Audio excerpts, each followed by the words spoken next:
Geliyorlar. Aynı toprağın torunlarıyız. Ruhumuzda özgürlük, cesaret, sevgi ve korkusuzluk var.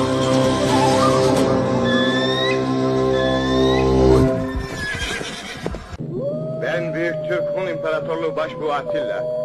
Yemin ederim ki bu cengaverlerle Avrupa'da taş üstünde taş bırakmayacağım. Türklerin nasıl bir ulusun evlatları olduklarını öğreteceğim onlara. Büyük Göktürk Devleti kurulacaktır. Gök girsin, kızıl çıksın.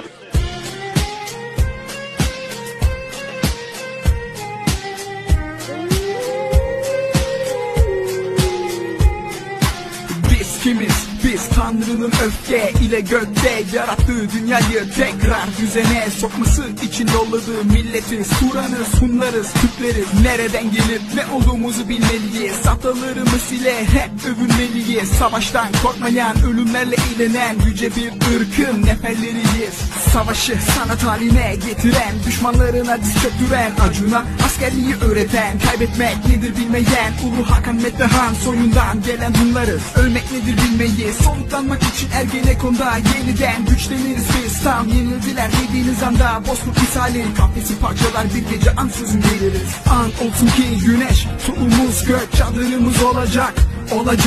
Türk'ün kanı feda olsun bayrağa, davaya, millete ve büyük Turan'a. Davamız kanımızdan gelir, Türk'ün kanına kan gerekir. Kahramanlar can verir ama toprak asla vermez. Bir kere kalkan bayrak bir daha inmez bizde.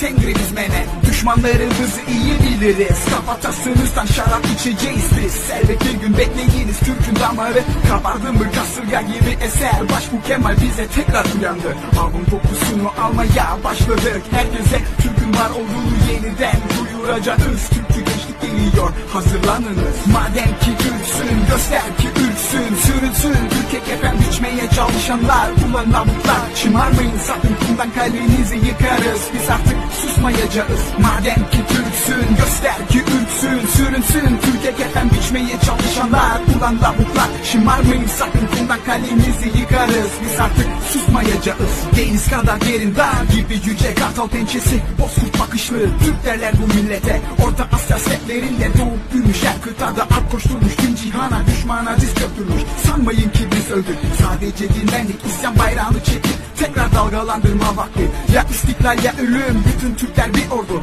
Ya istiklal ya ölüm, Tanrı Türk'ü korusun. Milliyetçilik ayaklar altında ezilmez, kimse ümitlenmesin. Türkçüleri bilir misin? Türklük düşmanlarını yok etmeye at içenleriz biz. Her an her yerdeyiz, bu ülkünün çerileriyiz. Metehan'dan Atatürk'e Türklüğün askeriyiz. Yeniden birleştireceğiz biz Kazak'ı, Kırgız'ı, Özbek'i, çünkü Turancıyız biz.